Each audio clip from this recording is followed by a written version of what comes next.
Paz de Cristo para todos, aqueles que eu ainda não tinha visto, um abraço, que a paz do Senhor possa confortar teu coração nessa noite assim tão maravilhosa, né? A noite é maravilhosa, não? Tomara que não estrague a noite de ninguém, pelo amor de Deus. Como o Bira já falou, de fato sempre é um prazer nós estarmos juntos.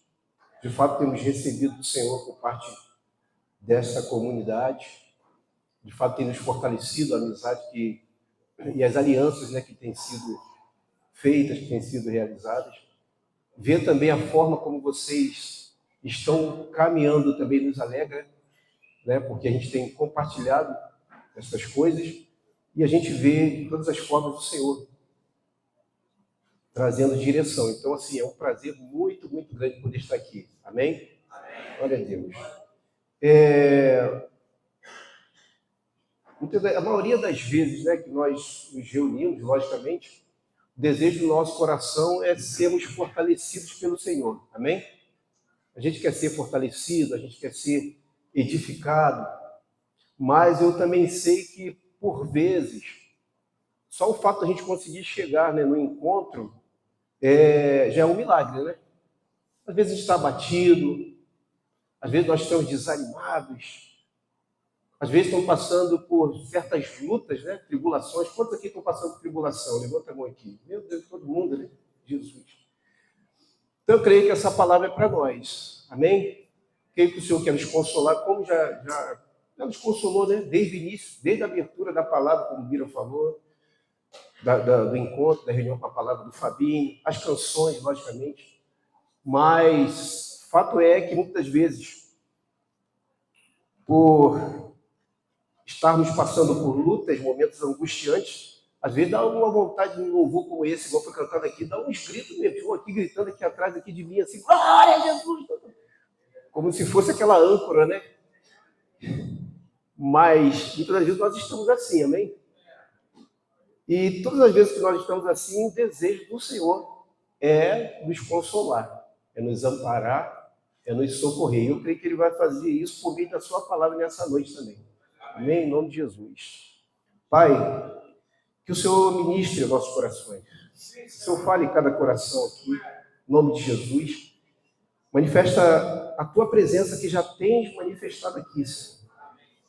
Nas palavras que foram faladas, nas canções que foram cantadas, de fato, o Espírito Santo está aqui conosco.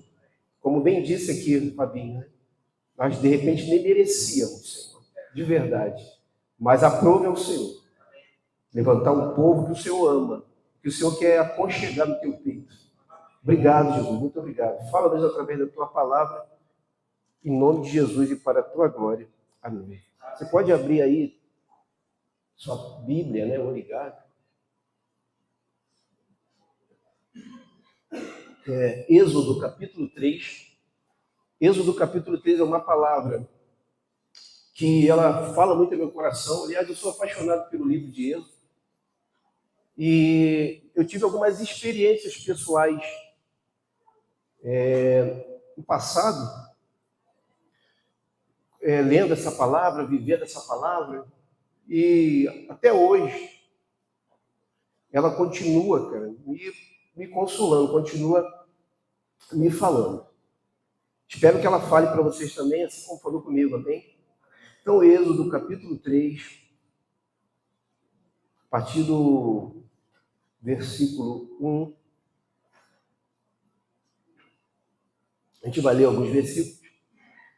Tem um título que fala, Deus fala com Moisés no meio da sarça ardente.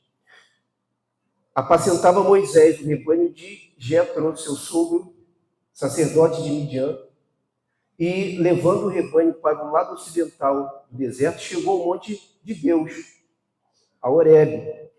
Apareceu-lhe o anjo do Senhor, numa chama de fogo, no meio de uma sarça. Moisés olhou, e eis que a sarça ardia no fogo, e a sarça não se consumia. Então disse consigo mesmo, irei, para lá e verei essa grande maravilha, porque a sarça não se queima. Vendo o Senhor que ele se voltava para ver, Deus, do meio da sarça, o chamou e disse: Moisés, Moisés. E ele respondeu: Eis-me aqui. Deus continuou: Não te chegues para cá, tira a sandália dos pés, porque o lugar em que estás é terra santa. E disse mais: Eu sou o Deus do teu pai, o Deus de Abraão, o Deus de Isaque e o Deus de Jacó. Moisés escondeu o rosto, porque temeu olhar para Deus. Disse ainda o Senhor: Certamente vi a aflição do meu povo que está no Egito, e ouvi o seu clamor por causa dos seus exatores. Conheço-lhe o sofrimento. Por isso desci, a fim de livrá-lo da mão dos egípcios, e para fazê-lo subir daquela terra a uma terra boa e ampla, terra que mana leite e mel, o lugar do cananeu, do Eteu, do Amorreu, do Ferezeu, do Eveu e do Jebuseu. Pois o clamor dos filhos de Israel chegou até mim. E também vejo a opressão com que os egípcios os estão oprimindo. Vem agora, e eu te enviarei a Faraó, para que tires o meu povo, os filhos de Israel, do Egito. Amém? Só até aqui.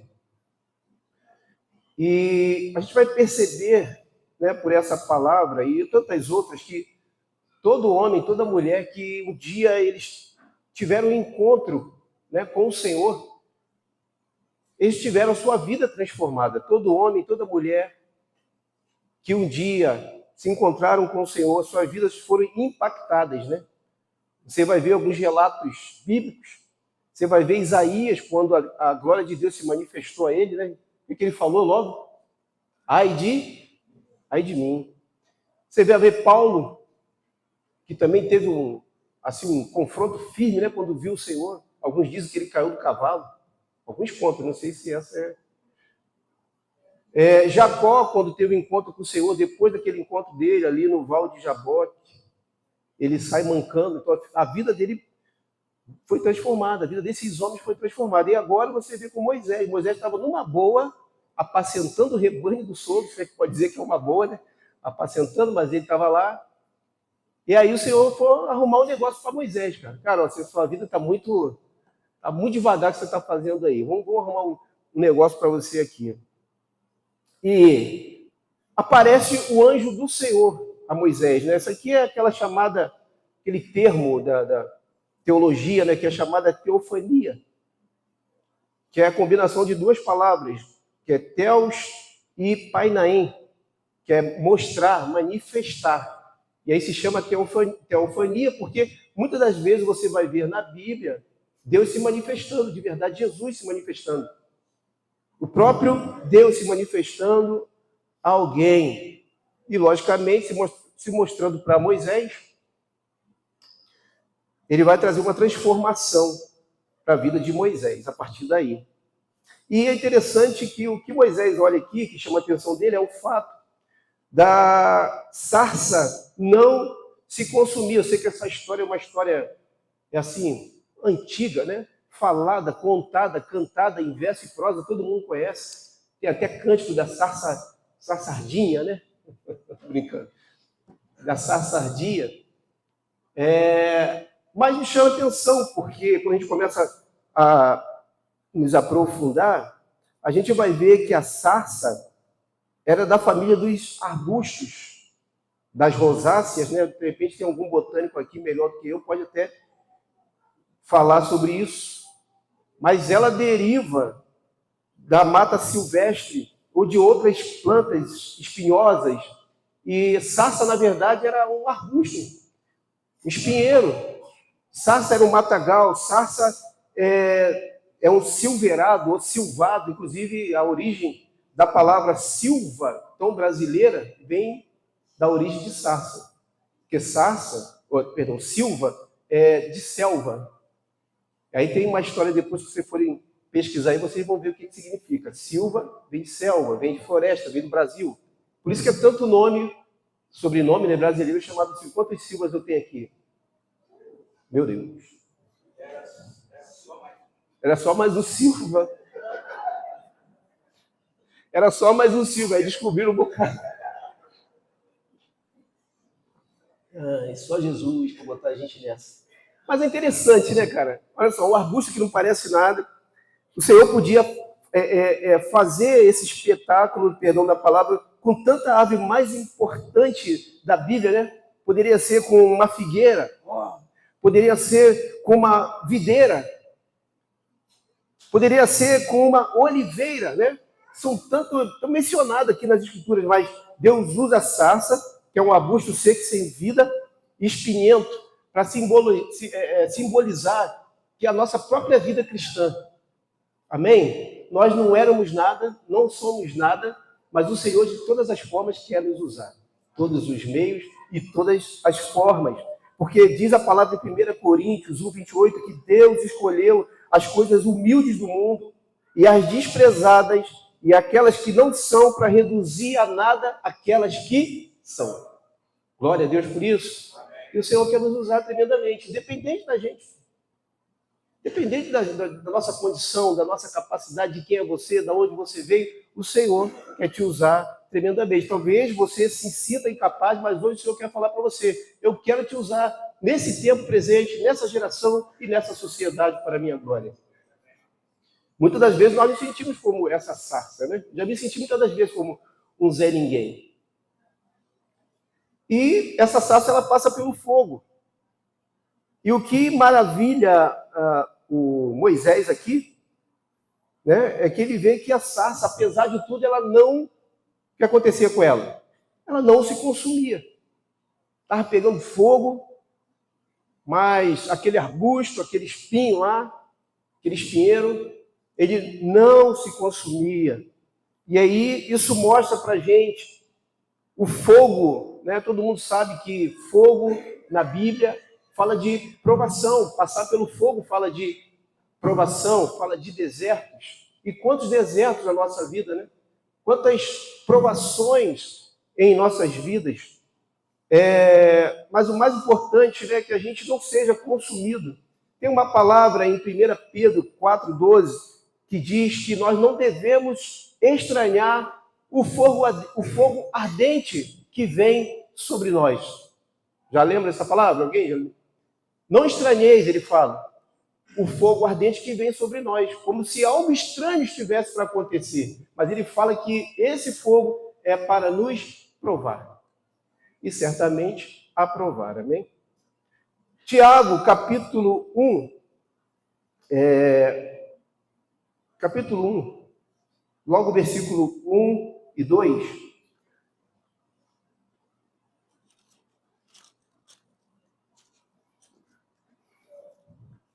Tiago, capítulo 1, também é uma palavra conhecida da gente, vou ser rápido, tá? Ele diz que, versículo 2, meus irmãos, tende grande gozo quando caídes em várias tentações ou provações. Ele fala, meus irmãos, tenham alegria, sejam plenos de alegria, mas quando? Quando tiver tudo bem? Quando a gente tiver uma situação boa, quando os problemas forem vencidos? Não, tem de grande alegria, tem de grande gozo ao passar de por o quê? Muitas, variadas provações. Amém? Esse variados, é interessante esse termo variado, né? Porque a gente, muitas das vezes, vai lendo a Bíblia e a gente lê de maneira crua, né? Que a gente... Às vezes, com pouco tempo, a gente quer ler e começar o dia a dia, mas quando você para e você começa a falar com o Senhor, eu queria saber mais um pouco sobre isso. Essa palavra variadas, ela vem do grego poikilos. O que tem a ver isso? Porque poikilos significa várias tonalidades de cores. Aí você começa a entender. O que ele quis dizer? O arco-íris tem quantas cores? Quantas camadas de cores o arco-íris? 7, né? Alguém lembra de como é que começa? Quem? Eu não sei como é que começa aí não, mas ela vai da mais fraquinha, acho que é branca, não sei se essa cor tem branca, Ela vai da mais fraquinha até a última tonalidade, que eu acho que é roxo. Não é isso? Aí passa por azul e tudo mais. Quando ele fala sobre isso, ele está dizendo o seguinte: às vezes a aprovação pode estar roxa. Aí ele fala para nós, ó, tem de alegria quando você passar por várias camadas de provações, por várias tonalidades de provações. Arco-íris tem a cor preta? Não sei, mas muitas vezes a nossa vida é negócio é preto, né? Então é isso que ele está falando aqui. Em face das tribulações, meus amados, não devemos nos desesperar, porque sabemos que todas as coisas cooperam para o nosso bem. E Moisés fica maravilhado por isso, porque o fogo não consumia aquela sarça, e isso é maravilhoso. E eu quero dizer para você que as lutas que nós enfrentamos não são para destruir as nossas vidas. As lutas que enfrentamos, as provações que nós passamos, elas são para melhorar as nossas vidas. Elas são para nos fazer crescer, se tirarmos, logicamente, lições dessas provações.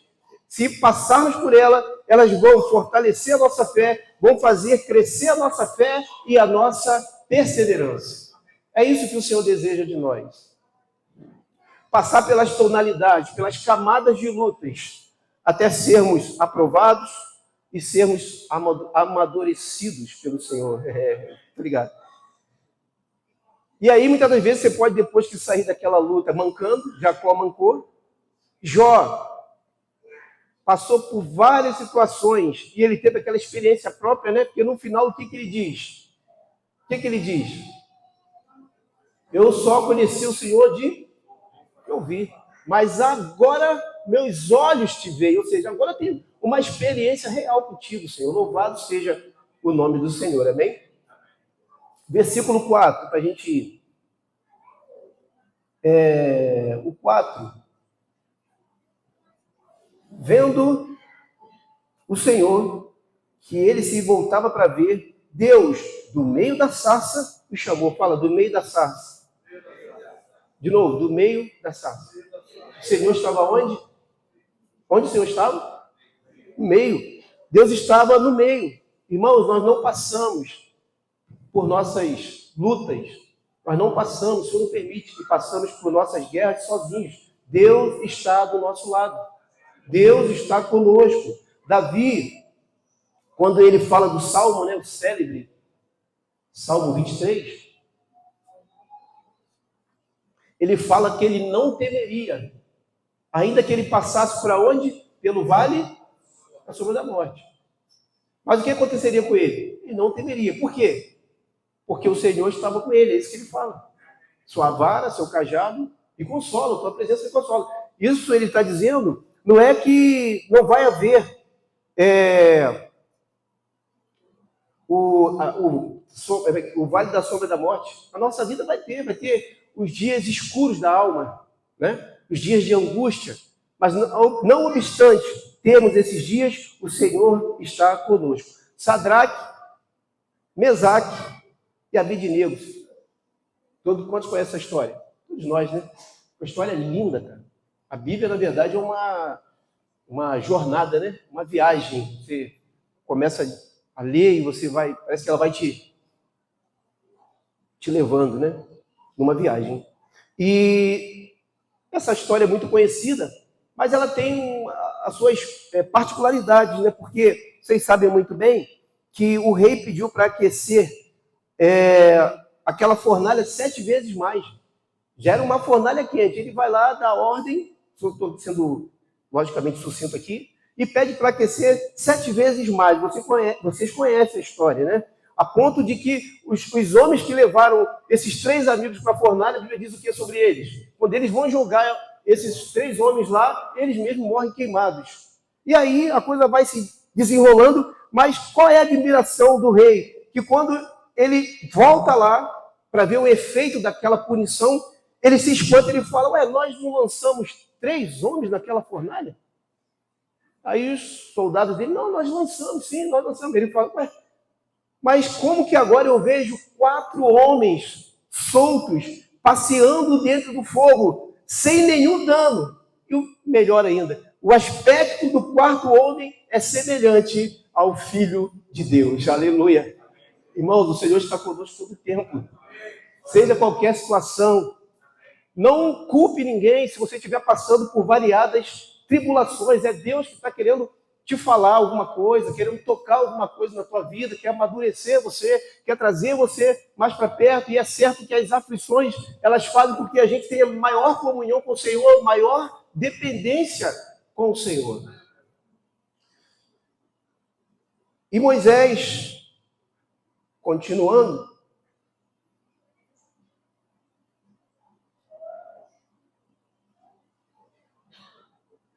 ele fala,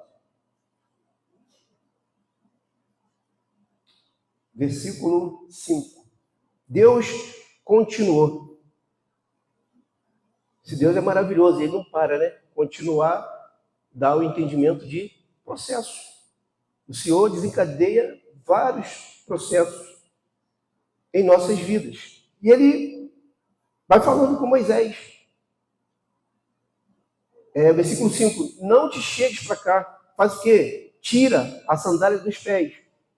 Porque o lugar em que estás é terra santa.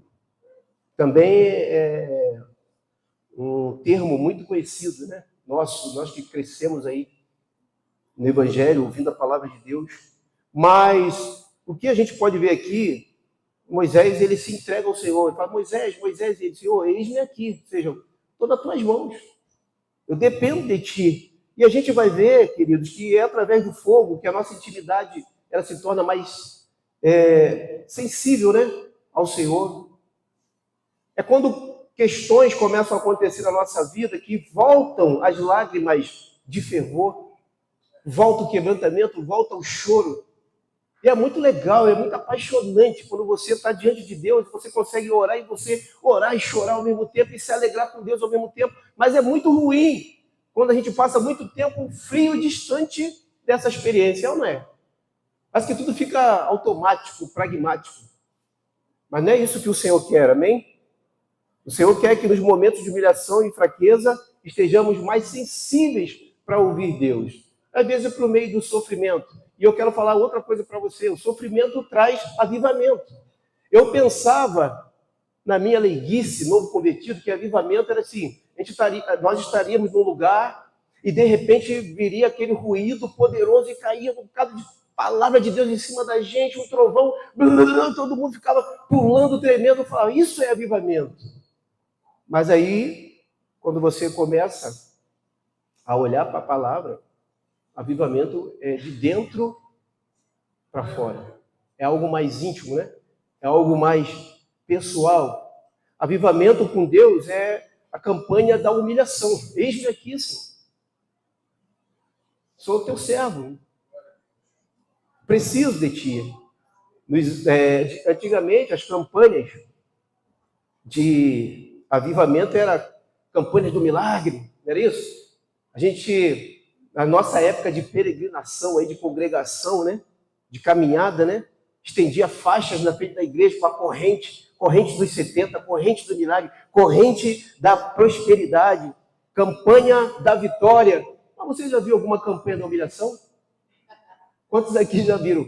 Na frente, como dizem, na frente da igreja. Entra aqui, campanha da humilhação. Se botar, não vai entrar ninguém. Mas a gente chegava a fazer retiros, né? Nossos retiros eram tempo de crescer, tempo de frutificar, tempo de não sei o quê. Eu nunca vi tempo de se humilhar. Mas é isso que o Senhor quer fazer conosco, amém? Através do fogo, ele se revela para nós. Quanto mais fogo nós vemos, mais vemos as nossas próprias fraquezas. Não é isso? Quanto mais a glória de Deus nós vemos, mais impotentes somos diante de Deus, diante das circunstâncias também. Vem maior temor, vem maior dependência daquele que tudo pode. Quantos creem assim? Amém? E Deus fala com ele sobre o lugar que ele estava pisando, né? Lugar santo, é esse processo da santidade do Senhor nas nossas vidas. E sempre vem o alerta do Senhor quando nós estamos na tua presença. Geralmente a gente recebe algo de Deus, a gente fica eufórico. E a gente já quer manifestar Deus em tudo quanto é lugar, e já quer sair cheio de Deus. mas ele fala desse cuidado, olha, é terra santa, ou seja, é o perigo que temos muitas das vezes de inclinarmos para os nossos pecados. Tem cuidado, mesmo quando tudo estiver bem, não se ufane, não se ensoberbeça, dependa de mim, é isso que ele está falando aqui. Não seja escândalo, não seja pedra de tropeço. E, irmãos, a verdade é que temos compartilhado, né? Nunca se viu, infelizmente, tanta sujeira, né? No meio do corpo de Cristo, expondo o corpo de Cristo. É ou não é? Quantos têm visto as notícias sobre vários escândalos? Quantos? Levanta a mão para eu ver. Todo mundo. Nunca se viu tanto escândalo, né? E principalmente, infelizmente até, que é com pesar que a gente fala isso, né? Não há nenhuma alegria em você ver a igreja de Cristo sendo escandalizada, sendo envergonhada. A gente fica, né, constrangido com tanta coisa que sai, principalmente agora com o evento da internet, mas não há regozijo em nenhum de nós, não pode haver, na verdade, com a queda de quem quer que seja, queda de líderes, queda de irmãos, queda de igreja, não pode existir. Mas nenhuma alegria, mas lamento e pranto, porque esses escândalos atingem todos nós, amém? Atingem a todo o corpo de Cristo. Agora, uma questão é verdade. As circunstâncias, o fogo, a provação, elas têm roubado das igrejas, falando da igreja até de maneira individual, seus valores e sua identidade. Eu nunca vi tanto crente aproveitando os escândalos para também agora colocar fora todos os princípios que ele recebeu. Eu penso que o vento expõe os corações. Então, tem muita gente caindo, deixando de honrar Deus. Tem muita gente deixando de honrar e sujeitar a homens de Deus por causa dessa tal liberdade, né? Sendo que a tal liberdade é uma linha muito, muito fina, muito tênue. Às vezes as pessoas estavam em uma determinada situação se privando por causa da religião. E quando se quebra essa cadeia da religião, agora eu tudo posso naquele que me fortalece? Não é assim. Quantos concordam? Muitos pecados sexuais, muita gente caindo em sentimento de mágoa e de ira. Isso se acumula no seio da igreja. Mas o Senhor quer restaurar. Muito abuso da língua. Em que sentido? A gente falou agora, né, há pouco tempo, que o povo de Deus, que era tão firme no que diz respeito à fofoca e maledicência, que são os abusos da língua, são as linguagens das trevas, agora, em nome da dor, em nome de qualquer que seja a razão, estão caluniando, estão difamando, estão mentindo. E agora, principalmente pela internet, como se a internet fosse um território sem lei. É muito feio, né? Você vê irmãos se degradando. Um fala um negócio, a outra vai lá, posta também, o outro vai. E aí tem também aqueles que gostam de colocar a gasolina no negócio, no fogo.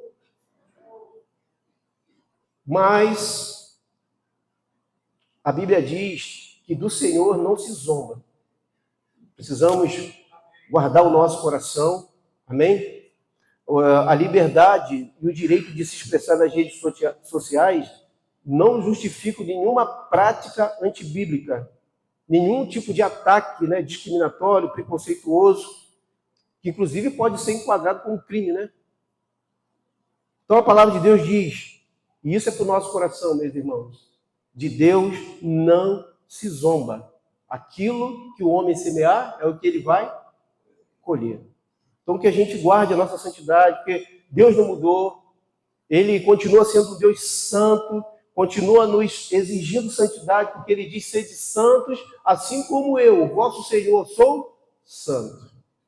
E Ele nos ajuda a ser santos, em meio a esses processos. Versículo 7.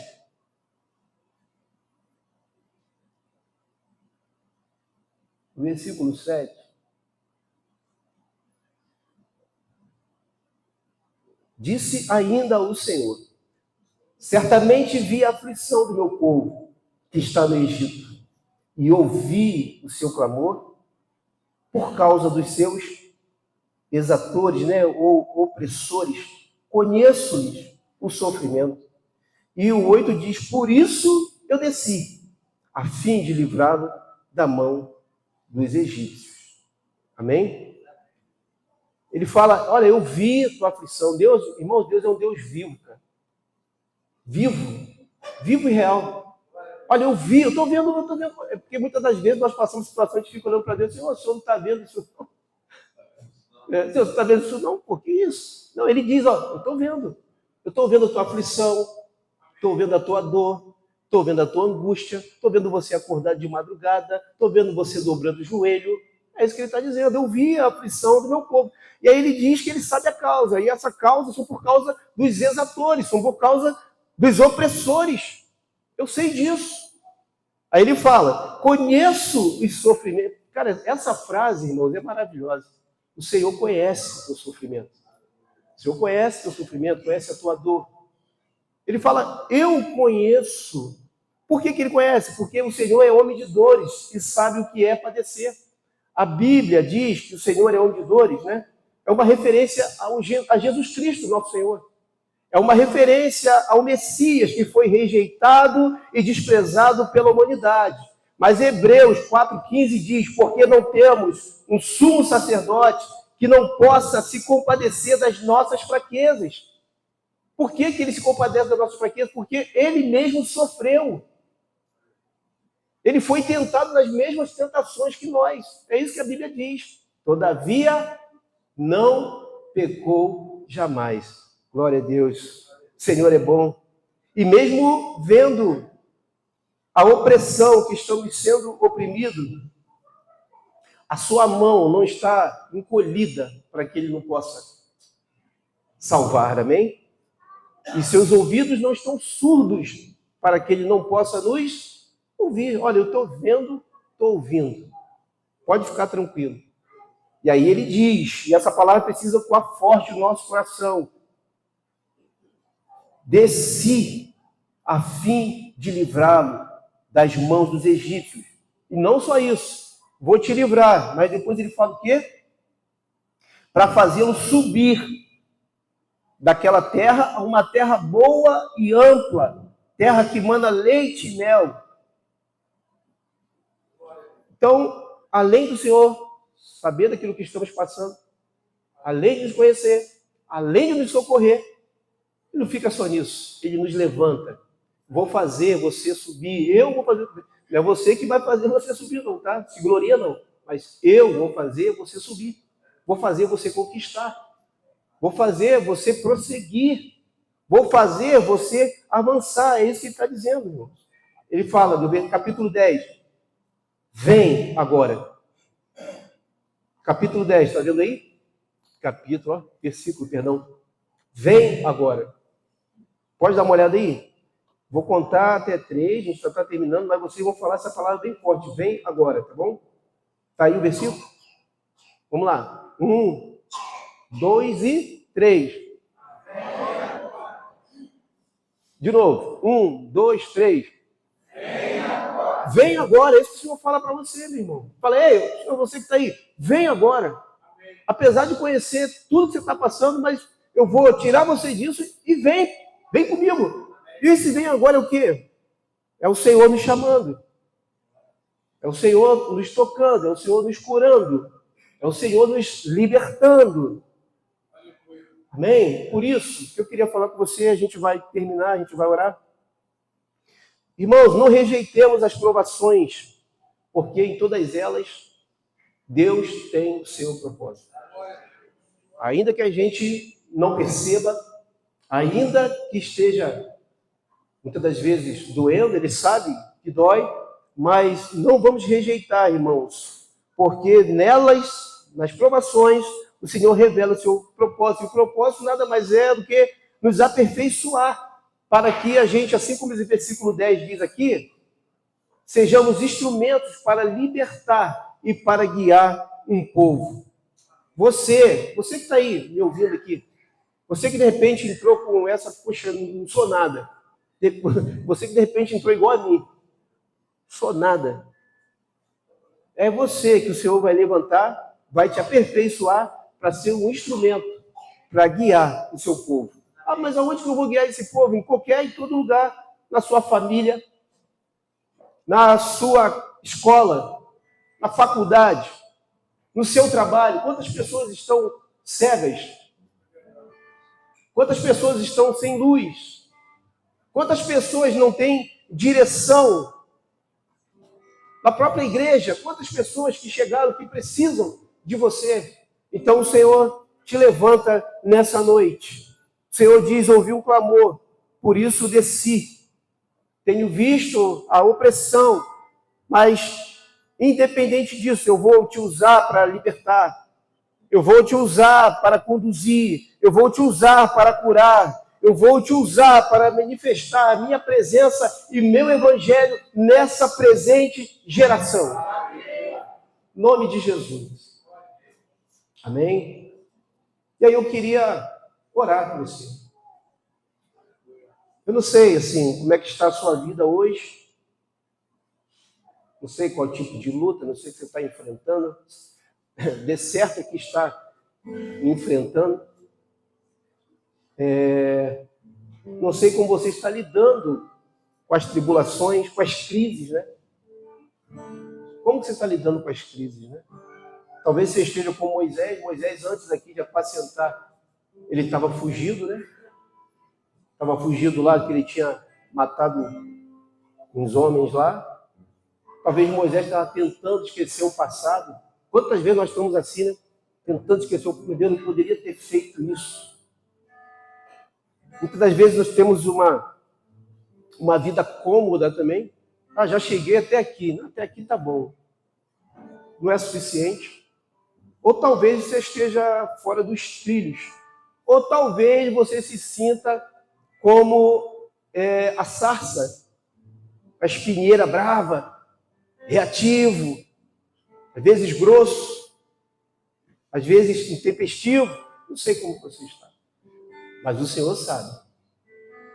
E Ele não quer que você saia daqui da mesma maneira que você entrou. Amém? O fato é que Ele quer, conforme eu falei, nos curar, nos purificar, para nos usar, ainda nesses tempos difíceis, né? Eu não sei como é que você está, mas quero dizer para você que Deus tem um plano para quem saiu fora do plano. É por isso que nós estamos aqui, amém? Em nome de Jesus. Eu queria orar por você, mesmo aí sentado. Se você está passando por momentos de angústia, de lutas, de desespero, e aí você hoje compreende que você é como uma sarça, né? Na mão de Deus, não vai se queimar, né? Amém? Não vai se consumir. Vai até pegar fogo, mas não vai se consumir. Amém? Se você estiver assim, que você só desse um sinal. Baixasse a sua cabeça e desse um sinal. Vou orar daqui mesmo. Amém? Amém. Glória a Deus. Glória a Deus, minha irmã. Glória a Deus, minha irmã. Louvado seja o Senhor. Se tem alguém aqui, não sei se é algum convidado, de repente vem nessa noite, talvez nunca tenha tido uma experiência de falar para Jesus entrar no teu coração e fazer morada. Se tiver alguém aqui também, se puder dar um sinal, eu quero orar por você também.